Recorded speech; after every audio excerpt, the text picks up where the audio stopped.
Steps for balancing a reaction. We know that balanced reaction is that reaction in which the left side atoms and right side atoms are equal. But in some reactions, there is not equalization of the atoms in the left side and right side. So we have to balance it. For this, we have some steps.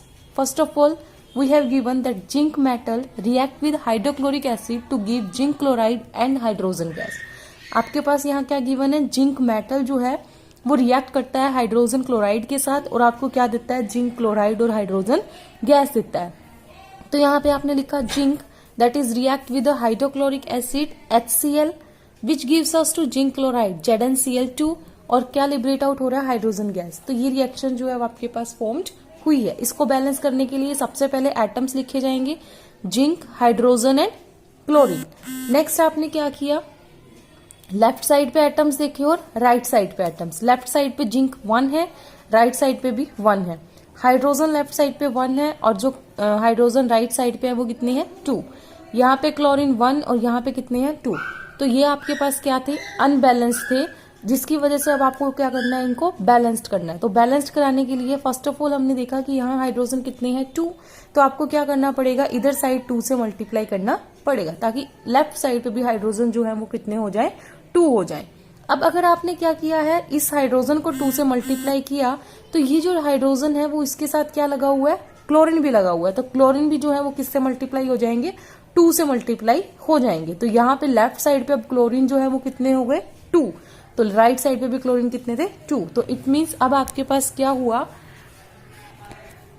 अब आपके पास जो नई equation बनी उसमें left side पे भी atom same है और राइट साइड पे भी इक्वेशन नंबर्स जो है वो क्या है, सेम है. तो इट मीन्स अब रिएक्शन जो है वो क्या हो गई, बैलेंस्ड हो गई. तो आप कैसे लिखोगे, जिंक HCl के साथ यहाँ 2 because it is multiplied by 2 gives us to zinc chloride plus hydrogen gas. तो इस तरह से रिएक्शन जो है वो क्या हो जाती है, बैलेंस्ड हो जाती है.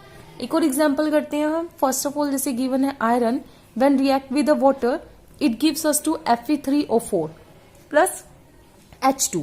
आपके पास क्या है, एक आयरन गिवन था, एक क्या गिवन था, हाइड्रोजन, और एक क्या था, ऑक्सीजन. आपने सबसे पहले क्या लिखिए, एटम्स लिखिए 1, 2 एंड 1. और राइट साइड पे क्या लिखा आपने कि इधर Fe कितने हैं, 3, ऑक्सीजन कितनी है, 4 और हाइड्रोजन कितने हैं, 2.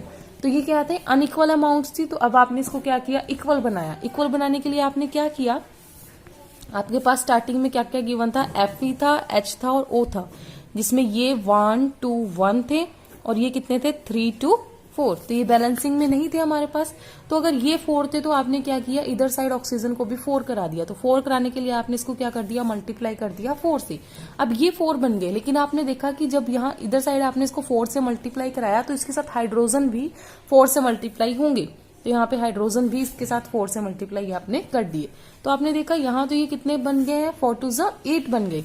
अगर ये 8 फॉर्म्ड आउट हुए तो मुझे राइट साइड पे भी हाइड्रोजन कितने चाहिए, 8. तो आप इसको किससे मल्टीप्लाई कर दोगे, 4 से. तो आपने इसको 4 से मल्टीप्लाई कर दिया, राइट साइड पे भी कितने हो गए, 8. लेकिन आपने देखा हाइड्रोजन के साथ कोई एटम तो नहीं लगा हुआ है. इट मीन्स अब 4 कहीं और मल्टीप्लाई नहीं होगा. अब आपने देखा आयरन भी इधर 1 है, ओके, आयरन इधर 1 है और इधर कितना है, 3. तो आपको इधर 3 से क्या करना पड़ेगा, मल्टीप्लाई करना पड़ेगा. तो यहाँ पे भी क्या आ जाएगा, 3Fe plus 4H2O gives us to Fe3O4 plus 4H2. तो अब ये रिएक्शन जो है वो बैलेंस्ड हो चुकी है, जिसमें लेफ्ट साइड पे भी और राइट साइड पे भी आपके पास क्या है, एटम्स जो है सेम है.